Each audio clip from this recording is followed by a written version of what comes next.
folks, Ray from loveyourrv.com, back with you with another update on the kitchen sink and faucet that I installed. So this is the third video I've done, and I've pretty well got everything completed in the way I liked it. So I'd come back and give you a little review after we've used it for a while now. First things first, the faucet, the Flow Max from Lippard, they sent that out to me, and I installed it, no problem. Overall, I really like it. It has a pull-out feature, so the handle comes out like that. And then it's got just the one adjustment for hot and cold. And two spray levels, so it's got the normal, and then it's also got a shower spray. Moves around quite nice. You can move it all the way around if you need to. And then I installed this sink. It's called a Stylish, the brand name. I bought this one myself to replace the old plastic sink that was in there, and it's been really good. I really like this new sink, mainly because the main sink is a lot bigger. The old one was kind of split in half and always suffered from being a small sink, and this one's also deeper, and of course nice stainless steel, easy to clean. Came with the nice stoppers and drains and everything. It wasn't cheap. It was about I think around $2.49 Canadian, but really nice upgrade. And in the previous video I talked about putting a different surround. See, I got this white plastic going around it.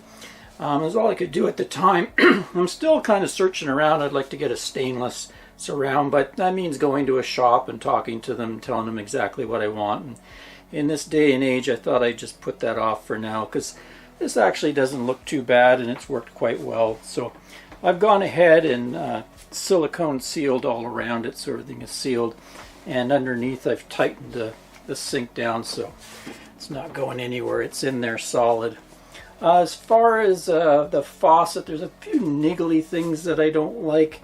One thing is this thing here unscrews. And I find it's always backing itself off, so I guess I'll have to put a piece of tape around the threads or something. Can't seem to tighten it up enough that it doesn't eventually come loose.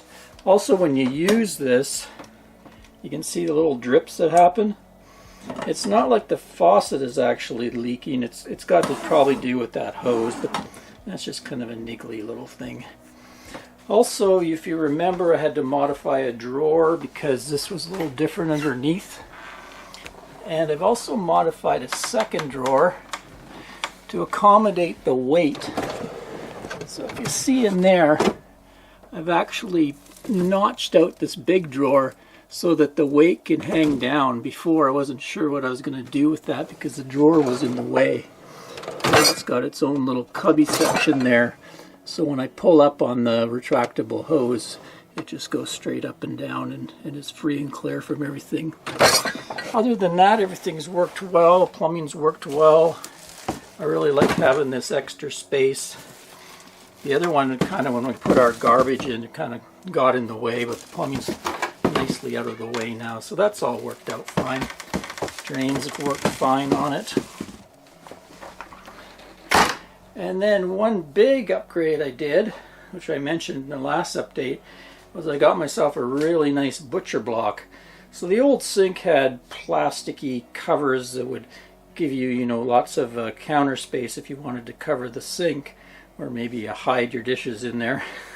It's one nice thing about this deep sink, I can really hide dishes away. Anyway, let me get my brand new butcher block cutting board that I bought for this to complete the remodel. There we go. How's that for a sink cover? So it's exactly the same dimensions as the sink, 24 inches by 18 inches. It's 2 inches thick, so it's pretty heavy. This thing weighs about 20 pounds. But I wanted a nice heavy cutting board. It's made of teak.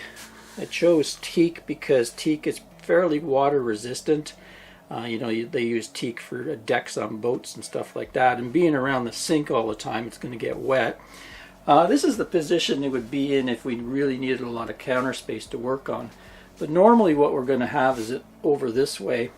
So it didn't come with this handle. I added, this is like a barn door handle.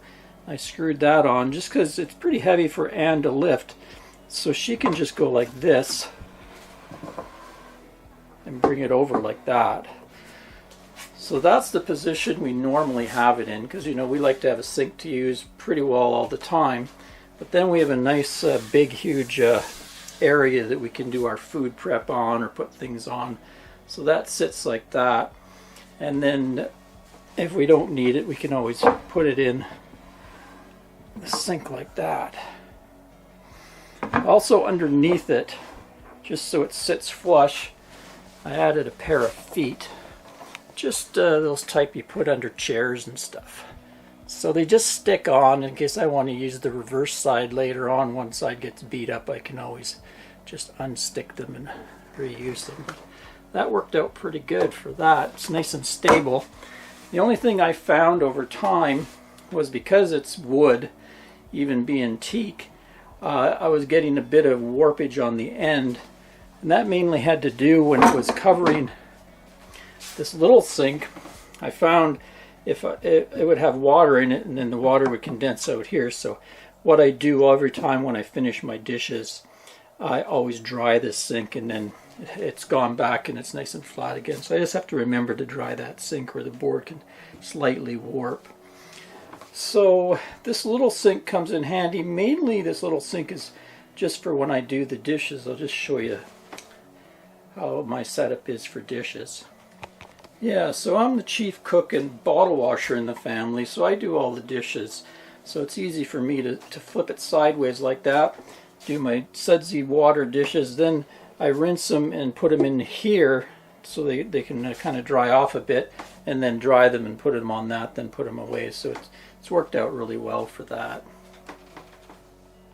Also be nice, I can pull it out and take it outside when we're entertaining, happy hour, put it onto a table out there, and it'd be a really nice surface to serve stuff on. As far as travel, I thought at one time I might leave it in there, but being so heavy and that, I'd hate it for it to fall off. What I'm going to do is I'll just take it when we travel, and I'll slide it between the underside of the mattress in the bedroom, just so it can't move around too easily. That's one good thing about having the handle on there too. It's easy to move around. Anyway, that's the update. Thanks for watching, folks. Till next time, Ray from LoveYourRV.com. Cheers, everyone.